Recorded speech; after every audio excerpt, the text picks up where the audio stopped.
இந்த காரியத்திலே நான் தோற்று விடுவேனோ அப்படின்னு நீங்க நினைக்கலாம். இந்த காரியத்தை துவங்கின நிறைய பேர் அந்த காரியத்திலே அவர்கள் தோற்று போயிருக்கலாம். அந்த காரியத்தை ஜெயிப்பதற்கு உங்களுக்கு ஞானம் இல்லை, அறிவில்லை, அதற்கான பணங்கள் இல்லை, அதற்கான ஆலோசனைகள் இல்லை, அதற்கான நபர்கள் இல்லை. ஸோ இதனாலே நான் ஜெயிப்பதற்கு வாய்ப்பே இல்லை அப்படின்னு நீங்க சொல்லலாம். ஆனால் என் ஆண்டவர் வாக்கு கொடுக்கிறார், குதிரை ஆயத்தப்படுவது மட்டும்தான் அதனுடைய வேலை. ஜெயிக்க பண்ணுகிறதற்கு என் கர்த்தர் உங்களோடு கூட இருக்கிறார்.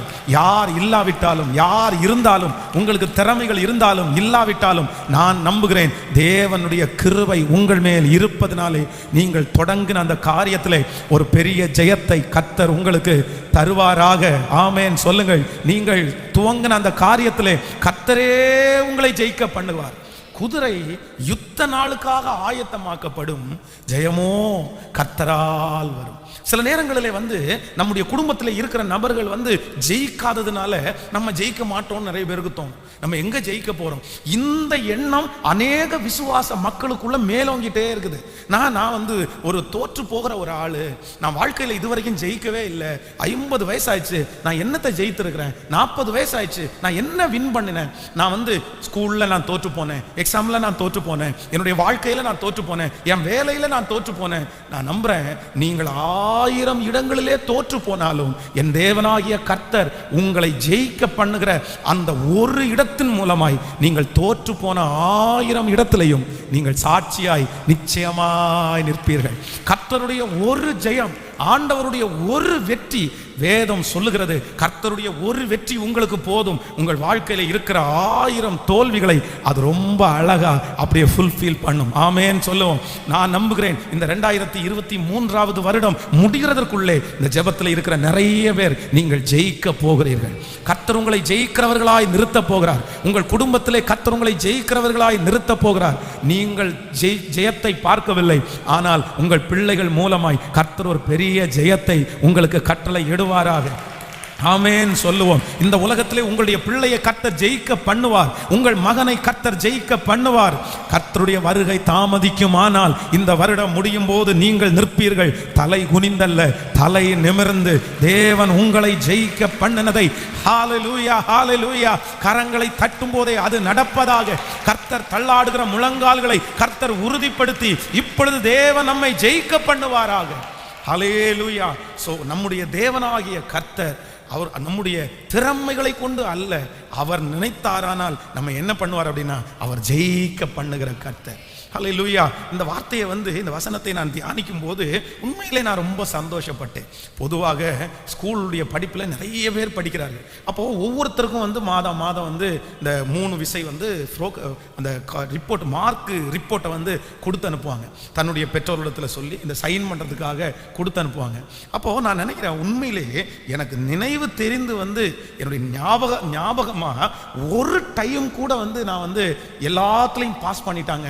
அவ்வளோதான். ரெட் இங்கில் எந்த நம்பருமே இல்லை, எல்லாமே ப்ளூ இங்கில் தான் இருக்குது. அவ்வளோதான். எங்கள் அம்மாட்ட போய் சந்தோஷமா, எங்கள் அப்பாட்ட போய் சந்தோஷமா, அவ்வளோதான் சைன் போடுங்க, பாருங்க நான் எல்லா பாடத்துலையும் ஜெயிச்சிட்டேன் அப்படின்னு சொன்ன அந்த ஞாபகம் ஒன்று கூட இல்லை.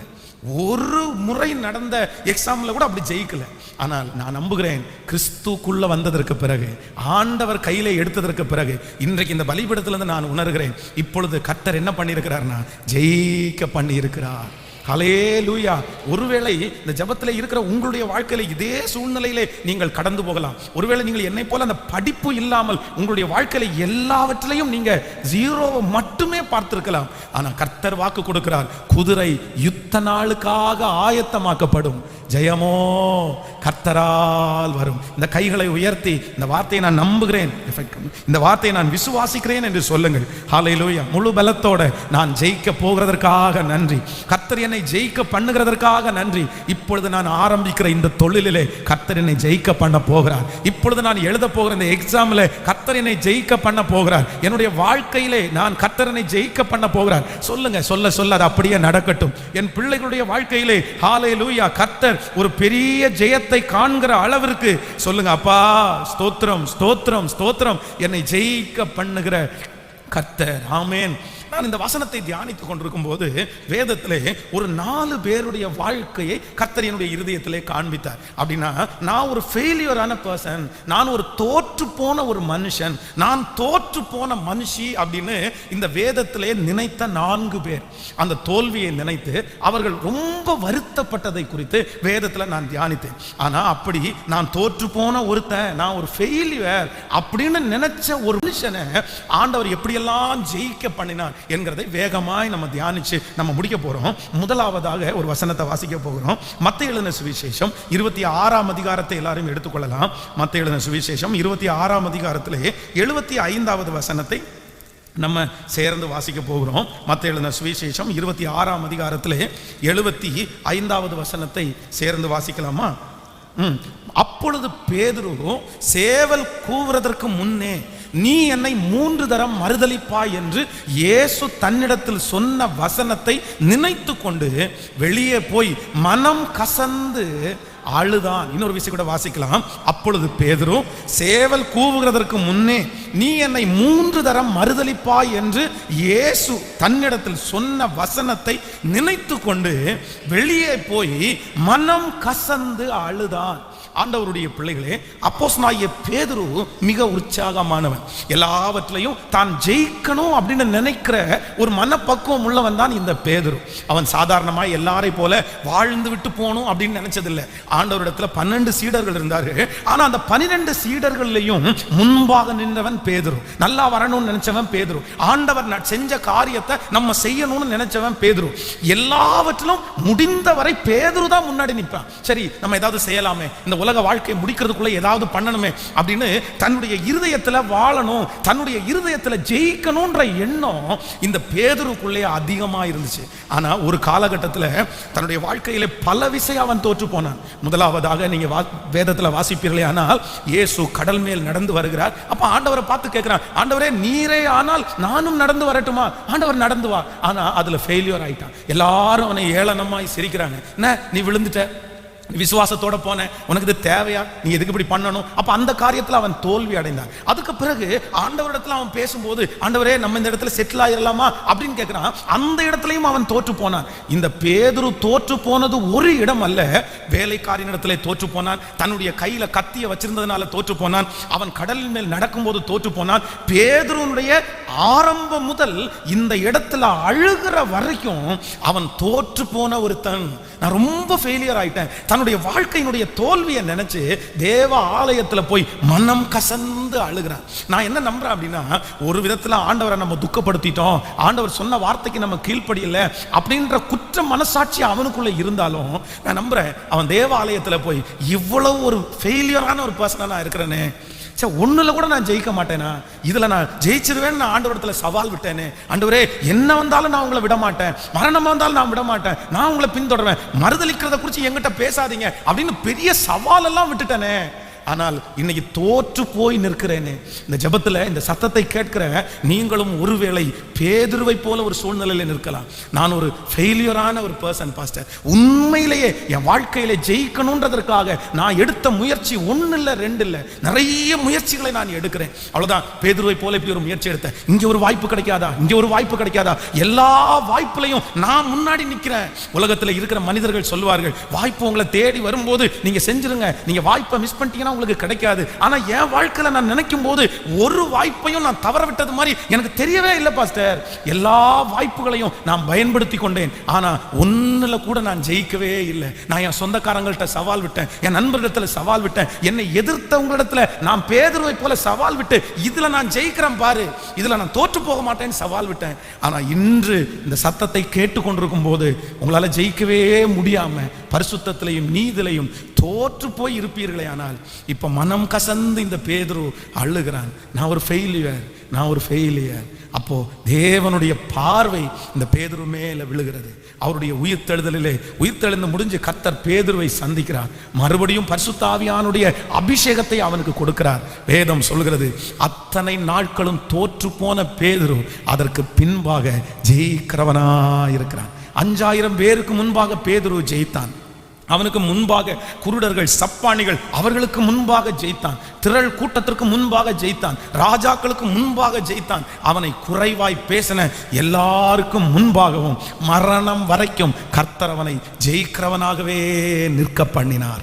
ஆமென் சொல்லலாம். இந்த சத்தத்தை கேட்டுக்கொண்டிருக்கிற உங்க ஒவ்வொருத்தருடைய வாழ்க்கையும் பார்த்து என் ஆண்டவர் இன்று வாக்கு கொடுக்கிறார். மகனே, நீ ஒருவேளை தோற்று போனேன் என்று உன்னுடைய முயற்சியை நீ விட்டுவிட வேண்டாம். அவ்வளவுதான். எத்தனை இடத்துல நான் முயற்சி எடுத்து முன்னுக்கு வரலையே, இனி நான் முயற்சி எடுக்க மாட்டேன் என்று நீ சோர்ந்து போக வேண்டாம். பேதுருவை ஜெயிக்க பண்ணின கர்த்தர் மறுபடியும் உங்களுடைய கரத்தை பிடித்து கர்த்தர் சொல்லுகிறார், குதிரை யுத்த நாளுக்காக ஆயத்தமாக்கப்படும். ஜெயமோ கரங்களை தட்டி இப்பொழுது நீங்கள் எடுத்திருக்கிற அந்த காரியத்திலே ஒரு ஜெயத்தை கர்த்தர் கட்டளை இடுவாராக. அந்த ஜெயத்தை கர்த்தர் கட்டளை இடுவாராக. ஆமென் சொல்லுங்கள். ஜெயிக்க பண்ணுகிற கர்த்தர் பேதுருவை ஆண்டவருடைய உயிர்த்தெழுதல் ஜெயிக்க பண்ணுமே ஆனால் நான் நம்புகிறேன் உங்களையும் என்னையும் ஹல்லேலூயா அழைத்த கர்த்தர் நிச்சயம் பெரிய அதிசயத்தை செய்வார். கைகளை அசைத்து ஒரு ஹல்லேலூயா சொல்லலாம். மிக பிரபலமான ஊழியக்காரராக இருக்கிற தேவ மனுஷன். அவர் லட்சங்களுக்கு முன்பாக அவர் பிரசங்கம் பண்ணி கொண்டிருந்தார். ஆனால் அவர் ரட்சிக்கப்படுவதற்கு முன்பாக, இந்த ஊழியத்திற்கு வருவதற்கு முன்பாக செருப்பு தைக்கிற ஒரு தொழிலை அவர் செஞ்சுட்டு இருந்தார். அப்போ ஒரு நாள் அவருடைய பிரசங்கத்தை கேட்டு ஆயிரக்கணக்கான பேர் மனம் திரும்பி சந்தோஷப்படுகிறத பார்த்து அந்த கூட்டத்தில் ரொம்ப வெறுப்பாய் பொறாமைப்படுகிற ஒரு மனுஷன் இருந்தார். அப்போ ஆயிரக்கணக்கான பேர் அவரை கைத்தட்டி அவரை சந்தோஷப்படுத்தும் போது அந்த மனுஷன் அவருடைய மனசை உடைக்கணுன்றதற்காக அவர் சொன்னாராம்மா, நீ இன்னைக்கு ஒரு பெரிய பிரசங்கி, இன்னைக்கு பெரிய ஆளா நீ இருக்கிற, ஆனா ஒரு நாள் நீ ஒரு ஷூ மேக்கர், அப்படின்னா ஷூ தயாரிக்கிற ஒரு மனுஷன் அப்படின்றத சொன்னாராம். அப்போ அவர் சொன்னாராம்மா, இல்லை நான் ஷூ மேக்கர் இல்லை, ஷூ அதை காபிலர் அப்படின்னா தைக்கிறவன் அப்படின்னாராம். ஷூ தயாரிக்கிறது அப்படின்றா கூட அது ஒரு பெரிய பெருமை. ஆனால் நான் தயாரிக்கலை, நான் ஷூ தைக்கிறவன் அப்படின்னாராம். அப்போது சில நேரங்களிலே மனிதர்கள் நம்முடைய மனதை ஒடுக்குவதற்காக, உடைப்பதற்காக நம்மளை குறைவாய் பேசுவார்கள். நீங்கள் ரொம்ப பெருசாக இருக்கும்போது உங்களை குறைவாக பேசுவாங்க. என்னதான் இருந்தாலும் நீ இப்படிப்பட்ட ஆள் தானே, இந்த குடும்பத்திலேருந்து வந்தவன் தானே, உன் பின்னணி இது தானே, நீ படிக்காதவன் தானே, நீ உங்கள் அப்பா இப்படிப்பட்டவர் தானே, உங்கள் அம்மா இப்படிப்பட்டவர் தானே. அப்போது இந்த தேவ மனுஷனை மாதிரி நீங்கள் உடனே ஐயோ இவன் இப்படி செஞ்சுட்டானே, இப்படி சொல்லிட்டானே, என்னுடைய முன்னாடி வாழ்க்கையை குறித்து இப்படி என்ன அசுத்தமாக பேசுகிறானே அப்படின்னு நீங்கள் சோர்ந்து போகக்கூடாது. நீங்கள் அவங்களுக்கு முன்னாடி என்ன செய்ய சொல்லணும்னா, நான் அதை விட மோசமாக இருந்த ஆள் தான், ஆனால் கிறிஸ்து இன்றைக்கு எனக்குள்ளே வந்ததினால் எல்லாவற்றையும் மறக்கிறது போல இன்று என்னை சாட்சியாய் நிறுத்தி இருக்கிறார். நான் ஒரு நாள் அதை மறக்க மாட்டேன். சில மனிதர்கள், சில ஆண்டவருடைய பிள்ளைகளுக்கு இப்படி சொன்னா உடனே வருத்தம் ஆகுது. நம்முடைய முன்னாடி நடந்த வாழ்க்கையில இன்னைக்கு நம்ம ஜெயிக்கும் போது நம்முடைய முன்னாடி வாழ்க்கையில நடக்கிறத சிலர் சொல்லும் போது சிலருக்கு சுத்தமா பிடிக்கிறது இல்லை. எதுக்கு நீ இதெல்லாம் சொல்லிட்டு இருக்கிற, எங்க அப்பாவை நீ எதுக்கு சொல்லிட்டு இருக்கிற, எங்க அம்மாவை நீ எதுக்கு சொல்லிட்டு இருக்கிற அப்படின்னு நமக்கு நிறைய பேருக்கு கோபம் வரும். ஆனா உண்மையிலே உங்களுக்கு என்ன பண்ணக்கூடாதுன்னா, அப்படி வரவே கூடாது, கண்டிப்பாக வரக்கூடாது. நான் ஒரு விசை ஒரு பிரசங்கத்திற்காக அழைக்கப்படும் போது அப்போ அந்த பிரசங்கத்திற்கு என்னை கூப்பிடுகிற அந்த நபர் சொன்னார், நீங்கள் பேசுறது காலேஜ் ஸ்டூடெண்ட்டுக்கு பேசுறீங்க, அதனால கொஞ்சம் இங்கிலீஷில் நீங்கள் பேச முடியுமா அப்படின்னு கேட்டார் அவர். அப்போ நான் சொன்னேன், பிரதர் எனக்கு இங்கிலீஷில் அந்த அளவுக்கு எனக்கு பேச தெரியாது அப்படின்னு. உடனே அவர் பக்கத்தில் இருக்கிறவர் என்ன சொல்கிறாரு, ஆமாம் ஆமாம் ஆமாம் நீங்கள் 10th கூட ஃபெயில் தானே அப்படின்னு. உடனே நான் அவரை பார்த்து 10th ஃபெயில் இல்லை பிரதர், மட்டமாக ஃபெயில் ஆகிட்டேன் பிரதர், வெறும் 155 மார்க் தான் பிரதர் எடுத்தேன், அதுக்கு மேலே எடுக்கல பிரதர். அப்போ அவர் என்ன நினைச்சு சொன்னார் அப்படின்னா, இந்த வாய்ப்பை நீ மிஸ் பண்ணிட்ட, உனக்கு கிடைக்கல, நீ படிக்காது, உனக்கு தெரியாது அப்படின்னு சொல்றது மாதிரி அப்படியே அந்த தொனியில் அவர் சொன்னார். நான் இந்த வார்த்தையை சொன்ன உடனே எல்லாரும் சரி சரி பரவாயில்ல, அதனால என்ன, பாஷையில என்ன, நம்ம தமிழ் மக்களுக்கு தமிழ் பாஷையில போனா போதாதா, தமிழர்களே இன்னும் கோடிக்கணக்கான பேர் ரட்சிக்கப்பட வேண்டியது இருக்குது, அதுக்கப்புறம் இங்கிலீஷ்காரங்களுக்கு எதுக்கு போகணும், இன்னும் நீங்க செய்ய வேண்டிய ஊழியம் நிறைய இருக்கு, நீங்க வாங்க நாங்க டிரான்ஸ்லேட் வச்சுக்கிறோம் அப்படின்னாங்க. அப்போ ஆண்டவருடைய பிள்ளைகள் எப்பொழுதும் உங்க மனசுல என்ன நினைக்கணும் அப்படின்னா, இன்னொருவர் உங்களை குறைவாய் பேசுவதற்கு நீங்கள் ஒரு நாளும் உங்க மனசுக்கு இடம் கொடுக்கவே கூடாது. நீங்கள் எவ்வளவு சாதித்தாலும், நீங்க எவ்வளவு அச்சீவ் பண்ணாலும், இந்த உலகம் சில நேரத்திலே உங்களுடைய முதன்மையை, உங்களுடைய ஆரம்பத்தை உங்களுக்கு சொல்லிட்டே இருப்பார்கள். நான் சொல்றேன், அவர்கள் சொல்லுவது தீமைக்கு இல்லை, அவங்க சொல்றது நன்மைக்கு.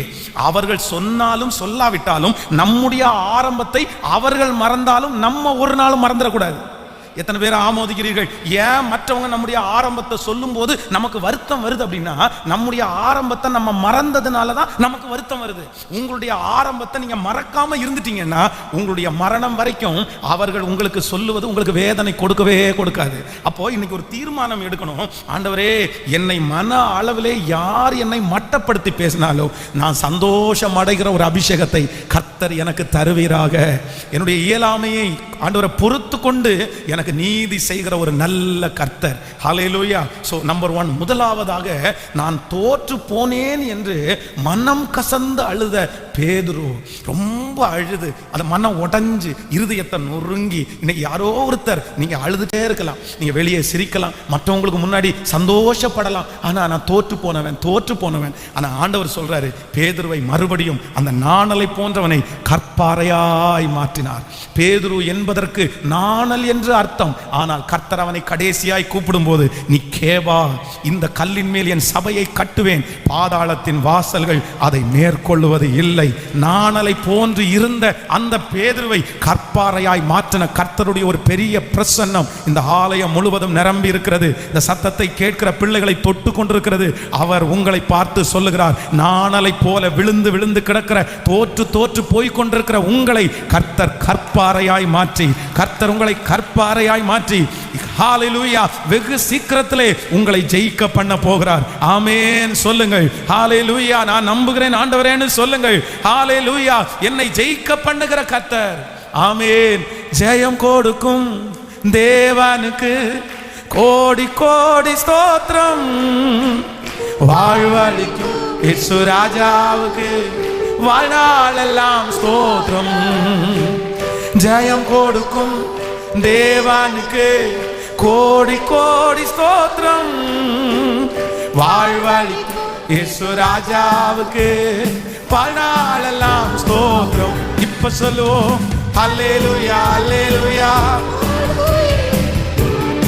ஆதியால் உயர்த்துவேன், அல்லேலூயா அல்லேலூயா. பாடுவேன் ஆனந்த துனியால் உயர்த்துவேன். ஜெயம் கொடுக்கும் தேவனுக்கு கோடி கோடி ஸ்தோத்திரம். வாழ்வளிக்கும் இயேசு ராஜாவுக்கு வாழ்நாளெல்லாம் ஸ்தோத்திரம். நீதியின் கரத்தினால் தாங்கி நடத்துவார். நீதியின் கரத்தினால் தாங்கியே நடத்துவார். கர்த்தரே என்பலன், எதற்குமே சொல்லுவோம் கர்த்தரே, எதற்குமே அஞ்சிடு. கரங்களை மேல தட்டி ஜெயம். இப்போ இந்த பாட்டை பாடும் போதே ஒரு ஜெயம். எங்களை ஜெயிக்க பண்ணுகிற கர்த்தர். ஹல்லேலூயா. நிச்சயமாகவே பாடுங்க. ஜெயம் கொடுக்கும் தேவனுக்கு கிருபை இயேசுவே. ஹல்லேலூயா. இயேசு ராஜாவுக்கு வாழ்நாளெல்லாம் ஸ்தோத்திரம். ஹல்லேலூயா. நம்மை ஜெயிக்க பண்ணுகிற ஒரு நல்ல கர்த்தர். அப்ப நம்பர் 1, முதலாவதாக விழுந்து போன, நாணலாய் இருந்த, நான் ரொம்ப ஒரு ஃபெயிலியரான பர்சன் சொல்லி அப்படியே கண்ணீர் விட்டு அழுது, துக்கமாய் அழுது, மனசு உடைஞ்சு போய் அழுத பேதுருவை ஆண்டவர் சொல்லுகிறார், அவனை எப்படி முடிய பண்ணினார் அப்படின்னா, அவனுடைய ஆரம்பம் தோல்வியா இருந்தாலும் அவனுடைய முடிவை கர்த்தர் ஜெயமாய் முடிக்க பண்ணினார். அந்த தேவன் வாக்கு கொடுக்கிறார், உங்களுடைய துவக்கம் தோல்வியா இருந்தாலும் உங்களுடைய முடிவை கர்த்தர் என்ன பண்ணுவாருன்னா, ஹல்லேலூயா, ஜெயமாய் மாற்ற போகிறார். விசுவாசிக்கிறீங்களா இல்லையா? கர்த்தர் என்னை ஜெயிக்க பண்ண போறார். சொல்லுங்க பார்க்கலாம், ஒரு 10 டைம் சொல்லுங்க பார்க்கலாம். நான் என்னுடைய தொழிலில் நான் ஜெயிக்க போறேன், என்னுடைய குடும்ப வாழ்க்கையில் நான் ஜெயிக்க போறேன், என்னுடைய ஆவிக்குரிய வாழ்க்கையில் நான் ஜெயிக்க போறேன், என் ஜெப வாழ்க்கையில் நான் ஜெயிக்க போறேன். ஏன் அப்படின்னா, எனக்குள்ளே இருக்கிற ஆண்டவர் என்னை ஜெயிக்க பண்ணுகிற ஒரு நல்ல கர்த்தர், என்னை ஜெயிக்க பண்ணுகிற ஒரு நல்ல கர்த்தர். நான் ஜெயிச்சிருவேன், கர்த்தர் என்னை ஜெயிக்க பண்ணுவார். ஹல்லேலூயா. ஸோ இரண்டாவதாக இன்னொரு நபரை குறித்து நம்ம வேதத்தில் வாசிக்க போறோம், நம்மை ஜெயிக்க பண்ணுகிற கர்த்தர். நீங்கள் ஆதியாகமம் 27ஆம் அதிகாரத்தில் 34வது வசனத்தை நம்ம வாசிக்க போகிறோம். ஆதியாகமம் 27ஆம் அதிகாரத்தை எடுத்துக்கொள்ளுங்கள். 27ஆம் அதிகாரத்திலே 34வது வசனத்தை வாசிக்கலாமா? 7ஆம் அதிகாரம் 34வது வசனம்.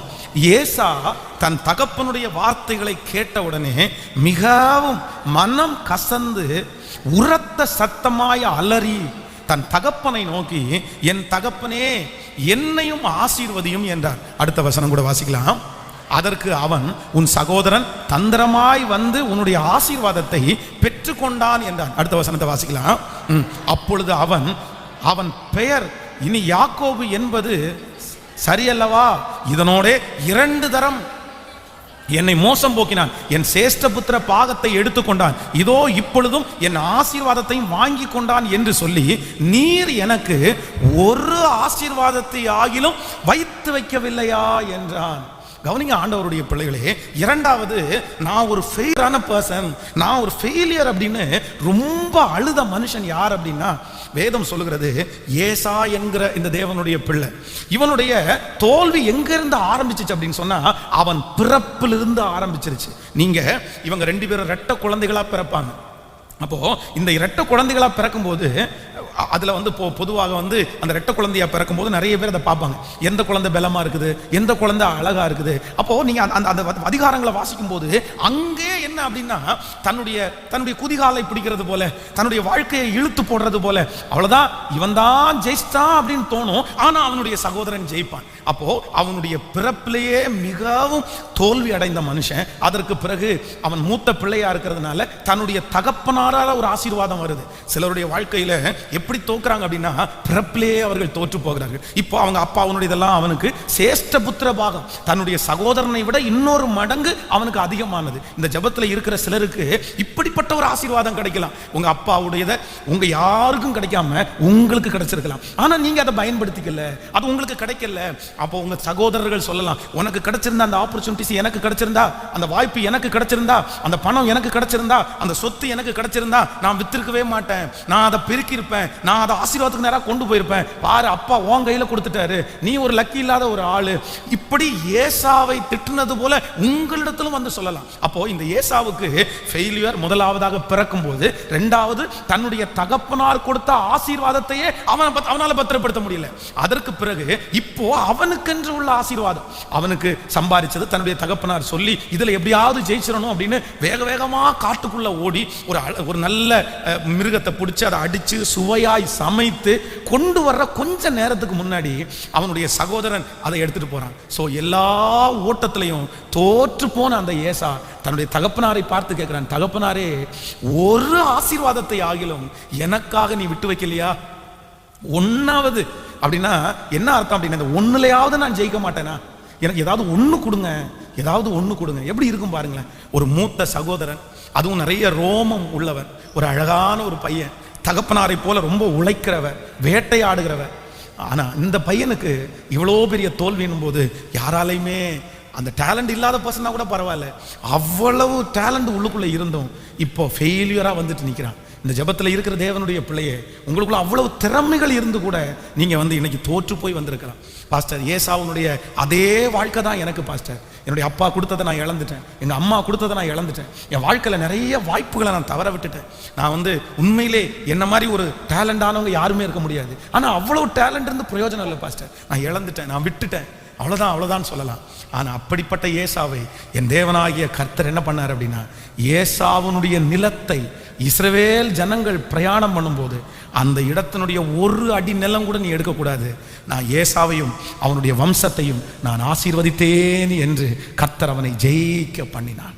அவனுடைய சகோதரன் வந்து 50 அனுப்புறான், நான் கொடுக்குற இந்த காணிக்கையை ஏற்றுக்கொள்ளும், நான் கொடுக்குற இந்த கிஃப்டை ஏற்றுக்கொள்ளுங்க. உடனே ஏசா சொல்றான், எனக்கு நீ ஒன்றும் கிஃப்ட் தர வேணாப்பா, எனக்கு நீ உன்னுடைய ஆசீர்வாதத்துல இருந்தெல்லாம் ஒன்றும் எடுத்து தர வேண்டாம், கர்த்தர் என்னை அதிகமாய் ஆசீர்வதித்திருக்கிறார், உங்ககிட்ட வாங்கி நான் சாப்பிட்ற அளவுக்கு நான் கஷ்டப்படலை, நான் தோற்றவன் தான், உன் கண்ணுக்கு முன்னாடி ஒரு ஃபெயிலியரான பர்சன் தான். ஆனா இயேசு என்ன தேவன் என்னை கைவிடல. இன்னைக்கு எனக்கு ஆடு மாடுகள், வேலைக்காரர்கள், வேலைக்காரிகள், எனக்கு எல்லாம் உண்டு. உனக்கு வேணுமா? உன் கூட வந்திருக்கிற எல்லாருக்கும் நான் சாப்பாடு போடணுமா? நீ வா, என் வீட்டில் தங்கிட்டு போ, என்னுடைய இடத்துல வந்து தங்கிட்டு போ, உனக்கு நான் சாப்பாடு போடுறேன் அப்படின்னு தன்னுடைய சகோதரனை கூப்பிடுகிற அளவிற்கு கர்த்தர் அந்த மனுஷனை ஜெயிக்க பண்ணினார். ஹல்லேலூயா. இன்றைக்கு ஏசாவுனுடைய தேவன் உங்களுடைய தேவன். ஏசாவுனுடைய தேவன் என் தேவன், ஏசாவுனுடைய தேவன் பிள்ளைகளுடைய தேவன். அவர் உங்களுக்கு வாக்கு கொடுக்கிறார், ஏசாவை நான் ஜெயிக்க பண்ணினது உண்மையானால் இந்த சத்தத்தை கேட்கிற உங்களையும் கர்த்தர் ஜெயிக்க பண்ணுவார். ஆமென் சொல்லுங்கள் பார்க்கலாம். கைகளை உயர்த்தி அப்படியே சொல்லுங்க, ஆண்டவரே நான் முழுமையாய் நான் விசுவாசிக்கிறேன். சொல்லுங்க பார்க்கலாம், சத்தத்தை உயர்த்தி. ஆமென் ஆமென் ஆமென் சொல்லுங்கள். ஆமென் ஸ்தோத்திரம் ஸ்தோத்திரம் ஸ்தோத்திரம் சொல்லுங்க. அப்பா நான் நம்புறேன் ஆண்டவரே, என்னை ஜெயிக்க பண்ணுகிற கர்த்தர், என்னை ஜெயிக்க பண்ணுகிற கர்த்தர். ஹல்லேலூயா. அப்போ ஆண்டவருடைய பிள்ளைகளுக்கு தோல்விகளை ஜெயமாய் மாற்றுகிற ஒரு கர்த்தரை நான் ஆராதிக்கிறேன். அப்போ இந்த ஜெபத்தை முடித்து இந்த ஆராதனையை விட்டு நீங்கள் கடந்து போகும்போது நீங்கள் என்ன நம்பணும் அப்படின்னு சொன்னால், உங்களுடைய வாழ்க்கையிலே உங்களுக்கு கொடுத்த எல்லா வாய்ப்புகளையும் நீங்கள் தவறினாலும் என் இயேசு மறுபடியும் நமக்கு வாய்ப்பை கொடுத்து நம் தலையை நிமிர பண்ணுகிற கர்த்தர் அவர். ஹல்லேலூயா. நினச்சிருந்தா ஏசா வந்து தன்னுடைய சகோதரனை கொண்டிருக்கலாம். ஆனால் தன்னுடைய தோல்வியில் ஏசா அழுத அந்த அழுகையை கர்த்தர் கேட்டுட்டாரு. கர்த்தருடைய காதுகள் கேட்டுருச்சு. நான் நம்புகிறேன், தோல்வி அடைஞ்சதுனால பொறாம வந்துடக்கூடாது, தோல்வி அடைஞ்சதுனால மற்றவங்க மேலே வெறுப்பு வந்துடக்கூடாது. நிறைய பேர் அப்படிதான், அவங்க தோற்று போனால் உடனே மற்றவங்க மேலே அப்படி வெறுப்பு வந்துடும். அவங்கள நான் மட்டும் தோற்று போயிட்டேன், நீ ஜெயிச்சிட்ட, நீ எப்படி ஜெயிக்கலாம் அப்படின்னு உடனே சண்டைக்கு போவாங்க. அதை வச்சு தன்னுடைய சகோதரிடத்தில் அப்படியே பகை, சகோதரிடத்தில் பிரச்சனை. இல்லை, தோற்ற உடனே உங்களுக்கு தாழ்வு மனப்பான்மை வரக்கூடாது, தோற்று போன உடனே உங்களுக்கு அவங்க மேலே வெறுப்பு வந்துடக்கூடாது. தோற்று போனால் உங்களுக்கு என்ன வரணும்னா அழுக வரணும், அதுவும் கர்த்தர் சமூகத்தில் அழுக வரணும். எத்தனை பேர் ஆமோதிக்கிறீர்கள்? விசுவாசிக்கிறீங்களா இல்லையா? நம்முடைய தேசத்திலே மிகப்பெரிய பிரபலமான ஒரு தேவனுடைய மனுஷன் வந்து ஒரு பட்டணத்திலே ஜெபம் நடத்துவதற்காக அவர் ஒரு பட்டணத்தில் குடியிருக்கிறாரு. இன்னொரு பட்டணத்தில் ஜெபம் நடத்துவதற்காக அவர் ஒரு முயற்சி எடுத்தார். அப்போ வந்து அங்கே இருக்கிற எல்லா மனிதர்களுக்கும் அழைப்பு கொடுக்கப்பட்டது. அவர் மீட்டிங்கில் பேசும்போது ஒரு முக்கியமான ஒரு நபர் சொல்கிறாரு, அவனுக்கு வந்து அந்த ஊரில் கிழிச்சது பத்தாதுன்னா இந்த ஊரில் வந்து கிழிக்க வர்றான் அப்படின்னாராம். அவர் ரொம்ப கேவலமாக வந்து அந்த ஊரில் கிழிக்க முடியாதுன்னா இங்கே வந்து கிழிக்க வர்றான் அப்படின்னு பேசிட்டாராம். எல்லாருமே சிரிச்சு. அப்போது அவருடைய காதுக்கு அந்த நியூஸ் வந்துருச்சாமா, ஐயா இந்த மாதிரி மீட்டிங் போயிருந்தோம், அப்போ அதில் முக்கியமான ஒரு பர்சன் வந்து இந்த மாதிரி சொல்லிட்டாரு அப்படின்னு சொன்ன உடனே அப்படியா சரி ஓகே அப்படின்னு விட்டுட்டாராமா. அந்த மீட்டிங் நடக்கும்போது அதனுடைய முதல் நாள் இவர் போய் ஒரு மனிதனை அனுப்பி, இந்த மீட்டிங்கினுடைய ஆரம்ப ஜெபம் நீங்கள் தான் பண்ணணும், நீங்கள் தான் பண்ணணும், ஃபர்ஸ்ட் ஜெபத்தை நீங்கள் பண்ணுங்கன்னு சொல்லி அவ்வளவு ஜனக்கூட்டத்துக்கு முன்பாக தன்னை குறித்து அப்படி குறைவாய் பேசின அந்த மனுஷனை கூட்டிட்டு வந்து ஃபர்ஸ்ட் ப்ரேயர் அவர் கையில் கொடுத்தாராமா. கொடுக்கும்போது சொன்னாராமா, இந்த பட்டணத்துக்கு நான் விசிட்டிங் பண்ணுற ஆளாக வந்திருந்தாலும் இந்த பட்டணத்தில் திறப்பில் நின்ன தேவ மனுஷன் இவர் தான், இந்த பட்டணத்திற்காக நிறைய அழுதவர் இவர் தான், இந்த பட்டணத்தினுடைய ஜனங்களுக்காக பாடுபட்டது இவர் தான். நான் ஒரு நாள் வந்துட்டு போயிடுவேன், ஆனால் இவர் இந்த பட்டணத்துக்காகவே தியாகம் பண்ணி தன்னுடைய உயிரே கொடுத்துருவாரு. எல்லாரும் முன்னாடி அவரை பெருமையாக சொல்ல வச்சாராமா. அந்த மனுஷன் அந்த ஸ்டேஜில் ஜெபம் கூட பண்ண முடியாமல், சரி நம்ம இவ்வளவு பேசணுமே, இந்த மனுஷன் நம்மளை இவ்வளவு நினைச்சிட்டாரு அப்படின்னு ரொம்ப மரியாதையாக நடந்து கொண்டாராமா. அதற்கு பிறகு பார்த்தீங்கன்னா அடுத்த விஷயம், அந்த பட்டணத்தில் எப்போ ஊழியம் நடந்தாலும் இவர் அவருக்கு உதவி செய்கிறவராய் மாறினார். அப்போ வேதம் சொல்லுகிறது, தீமையை தீமையினாலே அல்ல, தீமையை நன்மையினாலே வெல்லு. தீமையை எப்படி வெல்லணுமாமா? சொல்லுங்க சத்தமாய், நன்மையினாலே, நன்மையினாலே. ஸோ என் தேவன் எனக்கு ஒரு உதவி செய்ய போறார், என்னை ஜெயிக்க பண்ண போறாரு. எனக்கு கொடுத்துருக்கிற எல்லாவற்றையும் நான் துளைத்தாலும் என் இயேசு மறுபடியும் என்னை நினைத்து என் சகோதரனை பார்க்கலும் என்னை வெற்றியாய் நடத்த போறேன். நான் சொல்லுவேன், இன்னைக்கு உங்க மேல பரிதாபப்படுகிற நிறைய பேர் கொடுக்கிற ஆசீர்வாதத்தை வேண்டான்னு நீங்க சொல்ற ஒரு நாள் வரும். நான் சொல்றது உங்களுக்கு புரியுதா? உங்க மேல பரிதாபப்பட்டு உதவி செய்கிறத நீங்க வேண்டான்னு சொல்ற ஒரு காலம் வரும். பக்கத்தில் இருக்கிற கையை பிடிச்சி சொல்லுங்க, அந்த அளவுக்கு ஆண்டவர் உங்களை கொண்டு போக மாட்டார். ஆமென். அவனுக்கு ஒன்றும் இல்லை, அவன் தோற்று போனா, அவன் முன்னாடி நான் நல்லா இருக்கேன் அப்படின்னு சிலர் வந்து பரிதாபப்பட்டு கொடுப்பாங்க பாருங்க. பொழைச்சிட்டு போ, இதை வச்சுக்கோ அப்படின்றத ரொம்ப மட்டமானதை, ரொம்ப குறைவானதை தரணும்னு நினைப்பாங்கல்ல. நான் நம்புறேன், இன்னைக்கு ஒருவேளை நீங்க இருக்கிற நிலைமை அவங்க ஏதாவது கொடுத்தா பரவாயில்லையன்ற நிலைமையில இருக்கலாம், ஏதாவது ஒன்று வாங்கினா பரவாயில்லைன்னு நிலைமையில் இருக்கலாம். ஆனால் தேவன் உங்களை சீக்கிரத்தில் ஆசீர்வதிக்க போறாரு. எப்படி ஆசீர்வதிக்க போறாரு தெரியுமா? அவங்க கொடுக்கறத, எனக்கு வேணாம் பிரதர், எனக்கு வேணாம் சிஸ்டர், எனக்கு கர்த்தர் ஏராளமாக தந்திருக்கிறாரு, எனக்கு கர்த்தர் தாராளமாக தந்திருக்கிறாரு, உங்களுடைய உதவி, நீங்க உங்களுக்கு சந்தோஷம், நீங்க உதவி செய்யணும்னு மனசுல நினைச்சது எனக்கு மகிழ்ச்சியா இருக்குது, ஆனா எங்கிட்ட நிறைய இருக்குது, எனக்கு வேண்டான்னு நீங்க வாயார சொல்ற ஒரு நாளை, ஆமேன் ஆமேன் ஆமேன், கரங்களை தட்டி இது நடப்பதாக, அப்படியே நடப்பதாக. கர்த்தர் உங்களுக்கு அதை செய்வாராக. கைகளை உயர்த்தி ஆண்டவரிடத்தில் சொல்லுங்க, ஆண்டவரே இதை இதை இதை நான் சொல்லணும்ப்பா, இதை நான் சொல்லணும், இந்த வார்த்தையை நான் சொல்லணும், எனக்கு தருகிற உதவியை வேண்டாம் என்று சொல்லுகிற அளவிற்கு நான் ஒரு நாள் ஆசீர்வதிக்கப்படுவேன். சொல்லுங்கள் சொல்லுங்கள், விசுவாசத்தோட சொல்லுங்க, ஆண்டவரே ஒரு நாள் நான் ஆசீர்வதிக்கப்படுவேன், என் தேவனால் நான் உயர்வேன், என் தேவனால் நான் வளருவேன், அது நிச்சயம் நடக்க போகிறது. என் மாமனாரை பார்த்து எனக்கு வேண்டாம் நான் சொல்லுவேன், எங்க அம்மா அப்பா பார்த்து நான் வேண்டாம் நான் சொல்லுவேன், என் சொந்தக்காரங்களை பார்த்து அது எனக்கு வேண்டாம். கர்த்தர் என்னை திரளாய் ஆசீர்வதித்திருக்கிறார், என்னிடத்தில் ஏராளமானது உண்டு, நான் உங்களுக்கு உதவி செய்கிறேன், நான் உங்களை பார்த்துக் கொள்கிறேன். கரங்களை தட்டும் போது அந்த மகிமை என் பிள்ளைகள் மேல் வந்து அமருவதாக அமருவதாக. ஹல்லேலூயா.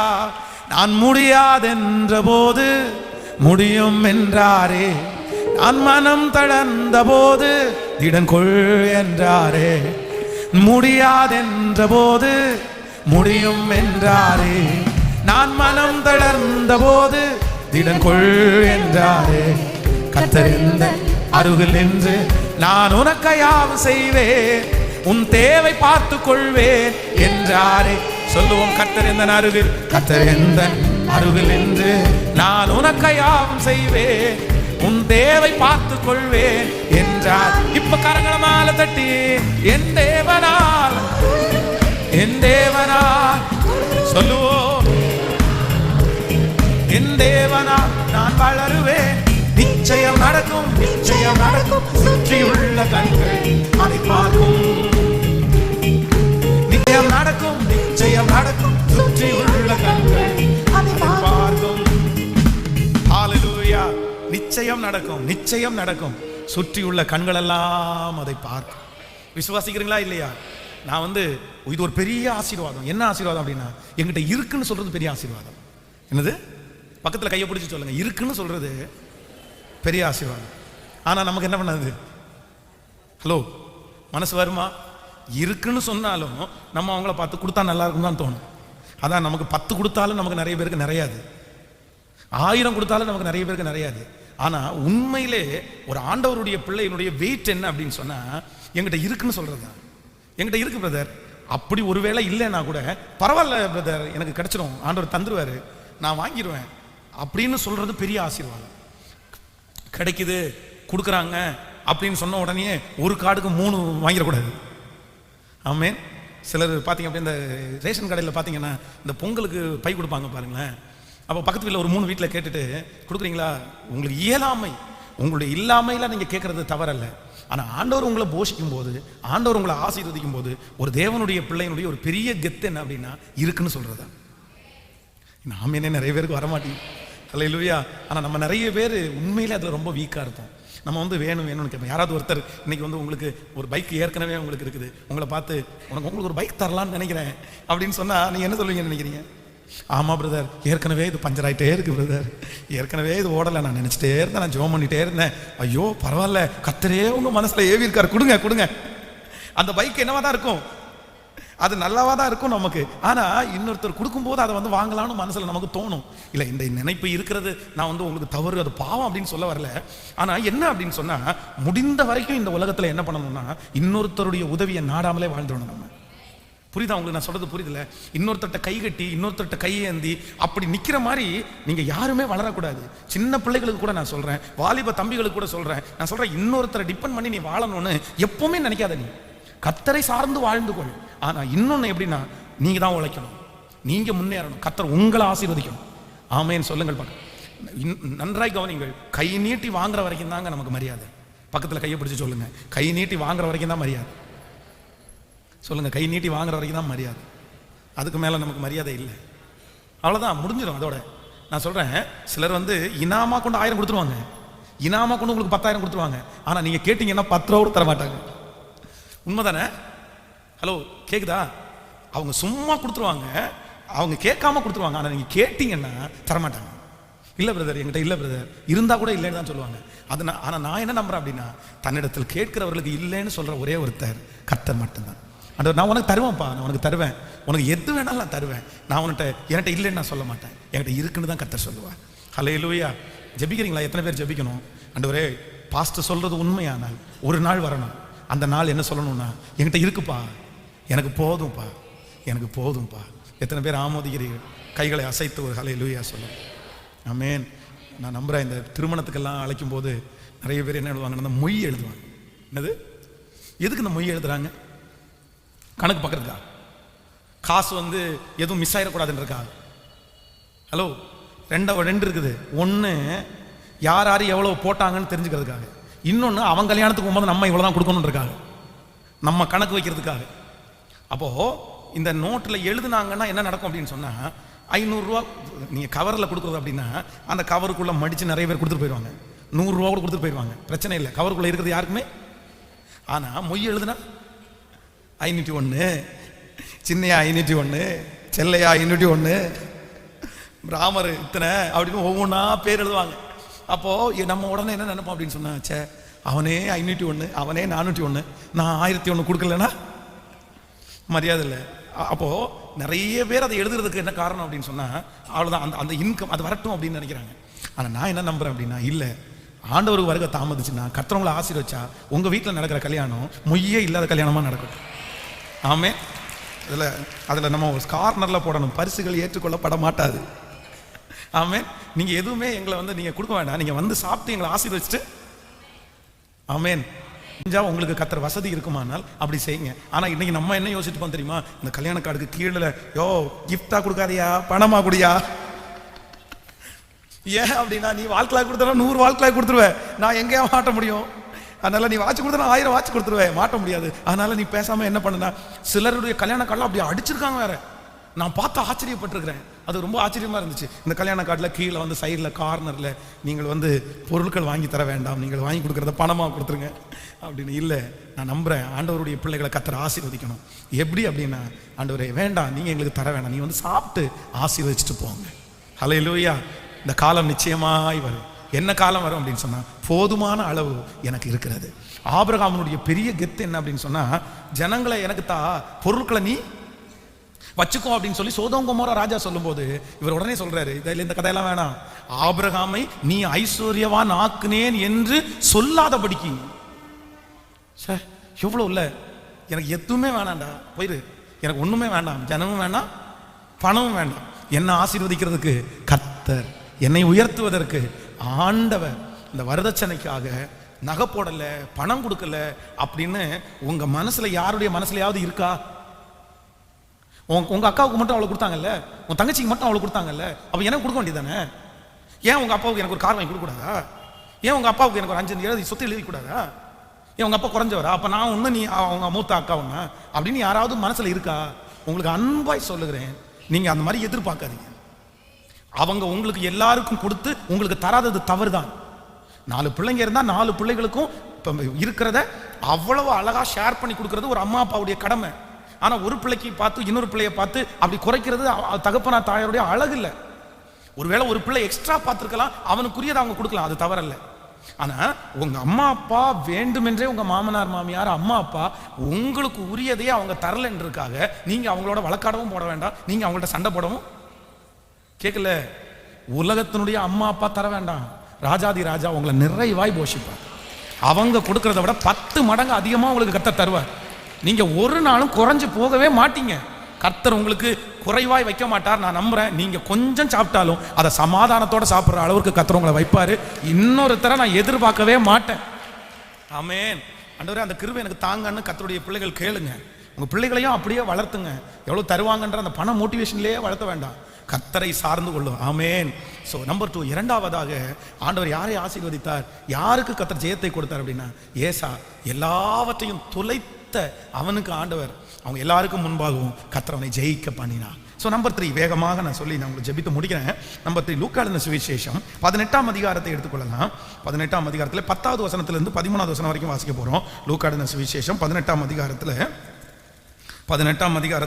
நம்ம வந்து 10வது வசனத்திலிருந்து வாசிக்க போறோம். 2 மனுஷர் ஜெபம் பண்ணும்படி தேவாலயத்திற்கு போனார்கள். ஒருவன் பரிசேயன், மற்றவன் ஆயக்காரன். பரிசேயன் நின்று, தேவனே, நான் பரிகாரர், அநியாயக்காரர், விபச்சாரக்காரர் ஆகிய மற்ற மனுஷனை போலும் இந்த ஆயக்காரனை போலும் இராததினால் உம்மை ஸ்தோத்திரிக்கிறேன். வாரத்தில் 2 தரம் உபவாசிக்கிறேன். என் சம்பாத்தியத்திலெல்லாம் தசமபாகம் செலுத்துகிறேன் என்று தனக்குள்ளேயே ஜெபம் பண்ணினார். ஆயக்காரன் தூரத்தில் நின்று தன் கண்களையும் வானத்துக்கு ஏறெடுக்க துணியாமல் தன் மார்பிலே அடித்து கொண்டு, தேவனே, பாவியாகிய என்மேல் கிருபையாயிரும் என்றான். அவன் அல்ல, இவனே நீதிமானாக்கப்பட்டவனாய் தன் வீட்டிற்கு திரும்பி போனான் என்று உங்களுக்கு சொல்லுகிறேன். கவனிங்க ஆண்டவருடைய பிள்ளைகளே, இந்த இடத்துல மூன்றாவது ஒரு நபர் ஒரு தோல்வி அடைந்த அப்படின்னா, நான் ஒரு ஃபெயிலியரான பர்சன் அப்படின்னு சொல்ற ஒரு மனுஷனை இங்க சந்திக்கிறோம். 2 பேர் திருச்சபைக்குள்ள போறாங்க. அப்போ ஒரு மனுஷன் என்ன சொல்றான் அப்படின்னு சொன்னா, நான் வெற்றி அடைந்தவன், நான் ஜெயித்தவன், நான் உபவாசம் பண்றேன், உபவாசத்துல நான் ஜெயிச்சிட்டேன், பரிசுத்தத்துல நான் ஜெயிச்சிட்டேன், தான தர்மத்துல நான் ஜெயிச்சிட்டேன், எல்லாத்துலயும் நான் தசமபாகத்துல நான் ஜெயிச்சிட்டேன், எல்லாத்துலயும் நான் பர்ஃபெக்டா இருக்கிறேன், நான் சரியா இருக்கிறேன், ஆண்டவரே நீர் என்னை ஆசீர்வதியும், என்ன நீ உயர்த்தணும் அப்படின்னு ஜெபம் பண்றான். ஆனா இன்னொருவன் என்ன நினைக்கிறான் அப்படின்னு சொன்னா, அவன் எதுலையுமே ஒரு பர்ஃபெக்டான ஆள் இல்லை, அவன் ஒரு ஃபெயிலியரான ஒரு பையன்.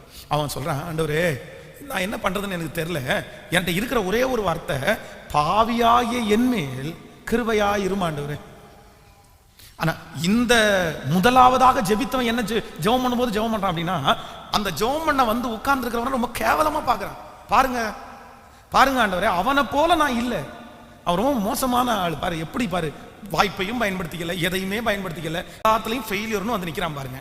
சில நேரங்களில் நம்ம இந்த ஜெபத்தில் இருக்கிற யாரையாவது ஒருத்தரை பார்க்கும்போது, உங்களை பார்க்கும்போது நிறைய பேர் இப்படியே இந்த மனுஷனை மாதிரி குற்றப்படுத்தலாம். உன்ன மாதிரி வாழக்கூடாதுப்பா, உன்ன மாதிரி இருக்கக்கூடாதுப்பா, நீ ஒரு தவறான முன்னுதாரணப்பா, நீ எவ்வளவு மோசமான ஆளா இருக்கிற. யாருக்கால ஆண்டவர் இந்த வார்த்தையை பேசுகிறார் என்று தெரியல, உங்களை பார்த்தோ உங்கள் பிள்ளைகளை பார்த்தோ இப்படி சொல்லலாம், சாத்தான் உங்களை பார்த்து சொல்லலாம், மனிதர்கள் உங்களை பார்த்து சொல்லலாம். அப்போ அந்த ஜெபம் பண்ண போன அந்த மனுஷன் அதை பார்த்தா சொல்றான், அவனை மாதிரி நான் இல்லை, அவனை மாதிரி இல்லை, இந்த மாதிரி ஒரு ஆள் பிறந்திருக்கவே கூடாது, எதுக்கு இந்த மாதிரிலாம் ஜெபம் பண்ண உட்காந்துருக்கான். ஆனா இந்த மனுஷன் சொல்றான், உண்மைதான், அவன் சொல்ற மாதிரி தான் என் வாழ்க்கை இருக்குது, நான் என்ன பண்றேன்னு தெரியல ஆண்டவரே. ஆனா வேதம் சொல்கிறது, அவன் அல்ல, இவனே நீதிமானாக்கப்பட்டவனாய். ஹல்லேலூயா. இன்று ஆண்டவர் சொல்லுகிறார், எத்தனை பேர் உங்களை ஃபெயிலியரான ஒரு நபர் என்று உங்களை தள்ளி உங்களை ஒதுக்கினார்களோ, உங்களை குற்றப்படுத்தினார்களோ. நாங்கள் 2 பேரும் ஒன்னா படித்தோம், ஆனால் என்ன மாதிரி அவன் இல்லை, நாங்கள் 2 பேரும் ஒன்னா ஜாயின் பண்ணோம், அவன் பாருங்க இன்னைக்கு குப்பை கொட்டிட்டு இருக்கிறான் அப்படின்னு யாரெல்லாம் சொல்றாங்களோ, அவங்க எல்லார் கண்களுக்கு முன்பாகவும் இயேசு உங்களை என்ன பண்ணுவார் அப்படின்னா, ஜெயிக்க பண்ணுகிறவரா இருக்கு. ஹல்லேலூயா. கைகளை அசைத்து ஒரு ஹல்லேலூயா. நம்பர் 4, 4வதாக, நான் ஒரு ஃபெயிலியரான ஒரு பையன், அப்போ ஒரு பொண்ணு அப்படின்னு சொன்ன ஒரு நபரை கூட குறித்து வாசித்து ஜெபித்து முடிக்கிறேன். 1 சாமுவேல் புத்தகம் 1ஆம் அதிகாரத்திலே 10வது வசனத்தை வாசிக்கலாம். 1 சாமுவேல் 1ஆம் அதிகாரம் 10வது வசனத்தை வாசிக்கலாமா? 1 சாமுவேல் 1ஆம் அதிகாரத்திலே 10வது வசனத்தை வாசிக்கலாம். அவள் போய் மனம் கசந்து மிகவும் அழுது கர்த்தரை நோக்கி விண்ணப்பம் பண்ணி, சேனைகளின் கர்த்தாவே தேவரீர், உம்முடைய அடியாளுடைய சிறுமையை கண்ணோக்கி பார்த்து உம்முடைய அடியாமலை மறவாமல் நினைத்தருளி, உமது அடியாள் உயிரோடு இருக்கும் சகல நாட்களும், நீ ஒரு அடியாளுக்கு ஒரு ஆண் பிள்ளையை கொடுத்தால் அவன் உயிரோடு இருக்கும் சகல நாளும் நான் அவனை கர்த்தருக்கு ஒப்பு கொடுப்பேன், அவன் தலையில் சவரவன் கத்தி படுவதில்லை என்று ஒரு பொருத்தனை பண்ணினாள். அல்லேலூயா. இங்கே ஒரு பெண்மணி, வேதம் சொல்கிறது, அன்னாள், இந்த அன்னாள் தேவ சமூகத்தில் வரும்போது என்ன பண்றாங்க அப்படின்னு சொன்னா, ஆண்டவரை பார்த்து கேட்குறாங்க, ஆண்டவரே நான் ஒரு ஃபெயிலியரான ஒரு நபர், நான் ஒரு ஃபெயிலியரான ஒரு நபர், நான் தோற்று போயிட்டேன். ஏன் அப்படின்னா, என்னுடைய கணவனார் என்னை நேசிக்கிறார், என் கணவனார் என்னை விரும்புகிறார், ஆனா பாருங்க ஆண்டவரே, என்னுடைய கணவனாருக்கு முன்னாடி இந்த மாதிரி இன்னொரு மனைவி இருக்கிறாங்க, அவங்க சந்தோஷமா இருக்காங்களே, அவங்க மகிழ்ச்சியா இருக்காங்களே, ஆனா நான் மகிழ்ச்சி அடைகிறது போல எனக்கு ஒரு சந்தோஷம் கிடைக்காதா? எல்லாருமே அங்க இருக்கிற அந்த கூட்டத்தில் இருக்கிற அத்தனை பேரும் சந்தோஷமா இருக்கிறார்கள். சந்தோஷமா இருப்பதற்காக தான் அந்த இடத்துலயே அவங்க வருவாங்க. வருஷத்துக்கு ஒரு விசை மகிழ்ச்சியா இருப்பதற்கு, என்ஜாய் பண்றதுக்காக தான் வந்திருக்காங்க. எல்லாருடைய மோட்டிவேஷனும் அங்க சந்தோஷப்படுவதற்காக தான். நம்ம சந்தோஷமா இருக்கணும், எவ்வளவு என்ஜாய் பண்ண முடியுமோ அவ்வளவு என்ஜாய் பண்ணணும். அப்படிப்பட்ட ஒரு கிரௌடுக்குள்ள அந்த இடத்துல கூட இருக்கிறதுக்கு விருப்பம் இல்லாம, சந்தோஷமே இல்லாம ஒரு தாய் என்ன நினைக்கிறாங்க அப்படின்னு சொன்னா, என்னுடைய சிறுமை மாறுவதற்கு, இல்லைன்னா நான் மலடின்ற அந்த பேர் மாறுவதற்கு எனக்கு 10 குழந்தை நீங்க தர வேண்டாம் ஆண்டவரே, ஒரே ஒரு பிள்ளை, ஒரு பிள்ளை, ஒரு பிள்ளை, என்ன ஒரே ஒரு ஜெயத்தை மட்டும் நான் பார்த்துட்டு செத்துறட்டும், ஒரு ஜெயத்தை பார்த்துட்டு நான் சாகுறேன். ஆனா வேதம் சொல்லுகிறது, அவளுக்கு கர்த்தர் முதல்ல சாமுவேலை கர்த்தர் தந்தார், அதற்கு பின்பு குழந்தைகளை கர்த்தர் தந்தார். ஹல்லேலூயா. அவங்களுக்கு கர்த்தர் கொடுத்த முதல் ஜெயம் உலக நாடுகளே பேசக்கூடிய ஜெயம், கர்த்தரோட உறவாடுகிற ஒரு ஜெயம். அந்த ஜெயத்திற்கு ஒப்புமையாய் யாருமே ஜெயிக்க முடியாது. 1000 பிள்ளைகள் பிறக்கலாம், பெனினாவுக்கு 1000 பிள்ளைகள் இருக்கலாம், ஆனா அன்னாளுக்கு பிறந்த அந்த ஒரே சாமுவேல் தான் முதல் பெயர் சபா வரைக்கும் கர்த்தர் பெயரை பெருமைப்படுத்து. எத்தனை பேர் ஆமோதிக்கிறீர்கள்? கைகளை அசைத்து ஒரு ஹல்லேலூயா சொல்ல விரும்புகிறீர்களா? ஆண்டவரிடத்துல கேளுங்க, ஆண்டவரே எனக்கு ஒரு கிருபை தாரும், எனக்கு ஒரு கிருபை தாரும், எனக்கு ஒரு கிருபை தாரும். நான் ஃபெயிலியர் அப்படின்றத என்னுடைய தலையெழுத்துலேருந்து மாற்றுங்க ஆண்டவரே. நான் ஜெயிக்கிறவன், குதிரை யுத்த நாளுக்காய் ஆயத்தமாக்கப்படும், ஜெயமோ கர்த்தரால் வரும். ஹல்லேலூயா. கைகளை அசைத்து ஒரு ஹல்லேலூயா சொல்லலாம். ஆமென். ஜெபிப்பீர்களா? ஆண்டவரிடத்துல ஜெபம் பண்ணுங்க. உங்கள் வேலையிலே நீங்கள் ஜாக்கிரதையாக இருப்பீர்களே ஆனால் நீங்கள் யார் முன்னாடி நிற்பீங்களாமா? ராஜாக்களுக்கு முன்பாக நிற்பீர்கள். நீங்கள் நீசருக்கு முன்பாக நிற்க மாட்டீர்கள். உங்களுடைய வேலையில் நீங்கள் ரொம்ப ஜாக்கிரதையாக இருக்கணும். நான் நினைக்கிறேன் சர்ச்சில் 2 கேமரா இருக்குது. ஒரு கேமரா வாடகைக்கு 2க்கு எடுக்கிற கேமரா. இந்த ஒரு கேமராவுடைய வாடகை 2500 ரூபா. ஆனால் வந்தலேருந்து பார்க்குறேன் இந்த கேமரா சும்மாவே இருக்குது. இந்த அது இன்னைக்கு முடித்த உடனே ஈவினிங் மீட்டிங் ஆகிடுத்து, காலையில் வந்துருச்சு. இந்த கேமராவை முடித்த உடனே நம்ம ரெண்ட் கொடுக்கணும், 2500 ரூபா ரெண்ட் கொடுக்கணும். அதனுடைய எல்லா செட்டிங்ஸும் அதில் இருக்குது. ஒன்றும் இல்லை, சரி இன்னொரு ஃப்ரேம் அப்படி வச்சு அதை ஆன்லைனில் பார்க்குறவங்களுக்கு காமிச்சா எப்படி இருக்கும் சொல்லுங்கள்? பணம் கொடுக்குறது அப்படியே கொடுக்குறோம், கண்டிப்பாக அது கொடுத்து தான் ஆகணும். அப்போ என்ன அப்படின்னா அந்த வேலையில் என்ன இல்லை சொல்லுங்க, சத்தமாக சொல்லுங்க, ஜாக்கிரதை இல்லை. சொன்னதுக்கப்புறம் இப்போ காமிச்சிட்டாங்க. இல்லை நான் எதுக்கு உதாரணம், அது என் பிள்ளைங்க, அவங்க சத்தம் போடலாம், திட்டலாம், அதெல்லாம் ஒன்றும் பிரச்சனை இல்லை. கண்டிப்பாக அவங்க அதை பெருசாக எடுத்துக்க மாட்டாங்க. உங்களுக்கு தெரியணுன்றதுக்காக சொல்கிறேன். உங்களுடைய எஜமானன், உங்களுடைய ஓனர், நீங்கள் வேலை செய்த இடத்துல எதில் கவனமாக இருக்கணும்? கேட்கல, சத்தமாக சொல்லுங்க பார்க்கலாமே. இந்த நாட்களில் உங்களுக்கு ஒருத்தர் சம்பளம் கொடுக்கறது அப்படின்னு சொல்றது, அது ஒருத்தர் சம்பளம் கொடுக்குறாங்கன்னா இந்த பூமியிலே அவங்க ஆசீர்வதிக்கப்பட்டவங்க. அதான் கடந்த நாட்களிலே ஒரு பெரிய ஒரு பிஸ்னஸ் மேனோட ட்ராவல் பண்ணுற ஒரு சூழ்நிலை எனக்கு கிடச்சி, ஒரு வாய்ப்பு கிடச்சிருச்சு. அப்போது அவர்கிட்ட பேசிகிட்டே இருக்கும்போது அவர் சொன்னார், சார் அவன் 1000 துரோகம் பண்ணிட்டோம் சார், 10,000 குடும்பத்தை அந்த ஃபேக்ட்ரி இழுத்து மூடிட்டாங்க. அந்த ஃபேக்ட்ரியில் அவனுக்கு 1000 கோடி ரூபாய் கடன், 1000 crores கடன். அந்த ஃபேக்ட்ரியை பார்க்கறதுக்காக நான் போயிருக்கும்போது அவர் சொல்கிறார், இந்த ஃபேக்ட்ரி ஓனருக்கு 1000 crores கடன், 1000 கோடி கடன் அப்படின்னு. சார் என்ன இப்படி 1000 கோடி கடன் வாங்கியிருக்கிறாரு, என்ன இப்படி நடந்தது அப்படி சொல்லும்போது அவர் சொல்கிறாரு, அவர் 1000 கோடி கடனாக இருந்தால் என்ன சார், 10,000 பேருக்கு அவர் ஒரு 10 வருஷம் வேலை கொடுத்துட்டாரு, சம்பளம் கொடுத்துட்டாரு. அந்த 10,000 குடும்பத்தையும் வாழ வச்சதனுடைய ஆசீர்வாதம் அவர் தலை மேலே இருக்கும் அப்படின்னு சொன்னார். அப்போ இந்த உலகத்தில் ஒரு மனுஷன் உங்களுக்கு ஒரு வேலையை கொடுத்து ஒரு சம்பளத்தை கொடுத்தாரு அப்படின்னு சொன்னா கண்டிப்பாக அவரை நீங்கள் என்ன பண்ணணும்? கேட்கல, நம்ம நிறைய பேர் திட்டிட்டு தான் இருக்கோம்ல. மேனேஜரை சபிப்போம், ஓனரை சபிப்போம், அவர் கையிலேயே சம்பளத்தை வாங்கிட்டு அவரையே சபிச்சுட்டு வருவோம். நான் நம்புறேன் அந்த 1 month அந்த மேனேஜர் உங்களுக்கு வேலை கொடுக்காம இருந்தா உங்களுக்கு எங்கேயாவது இடத்துல வேலை கிடைக்கும். பட் நம்ம வேலை செஞ்சுதான் நம்ம குடும்பத்தை என்ன பண்ண முடியும்? கேட்கல, சத்தமா சொல்லுங்க. அப்போ உங்களுடைய ஓனர் நல்லா இருக்கணுமா, நல்லா இருக்கக்கூடாதா? உங்க முதலாளி நல்லா இருக்கணுமா, நல்லா இருக்கக்கூடாதா? அப்போ நீங்க எப்படின்னா உங்க ஓனருக்கு உண்மையா இருக்கணுமா?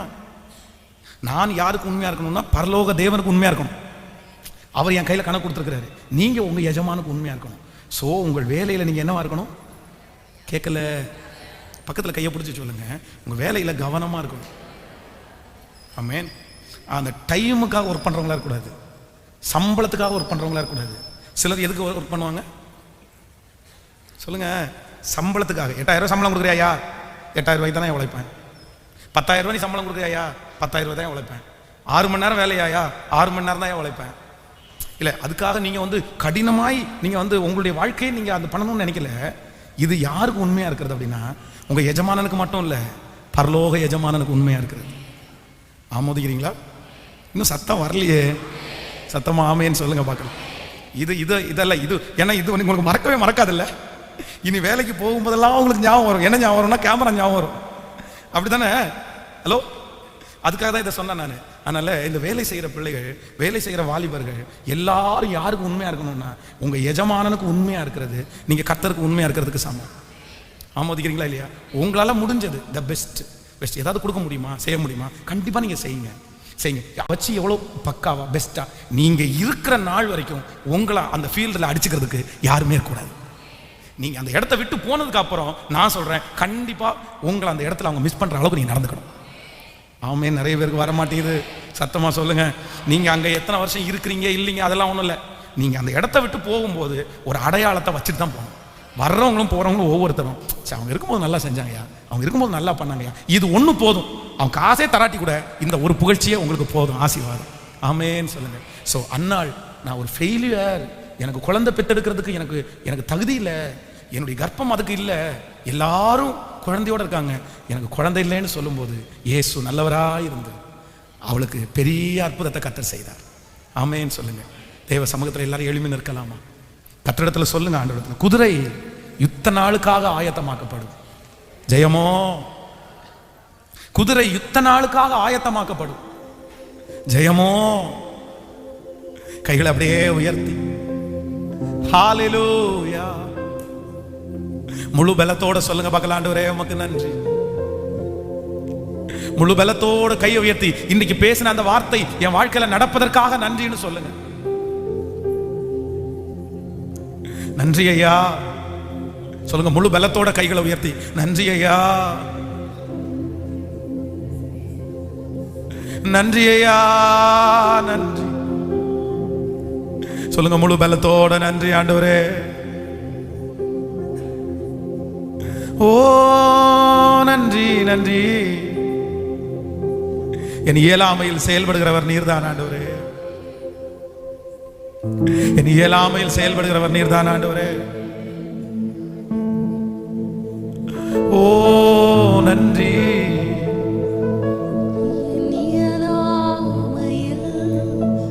செயல்படும் கரம் என்னை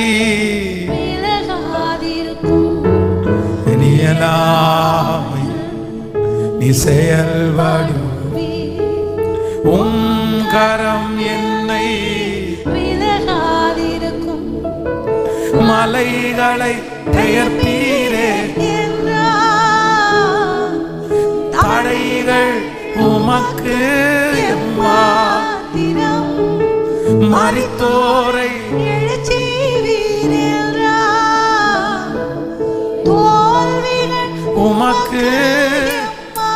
ஓ கிரகிக்க முடியா காரியம் செய்வீர் சர்வஞானியே.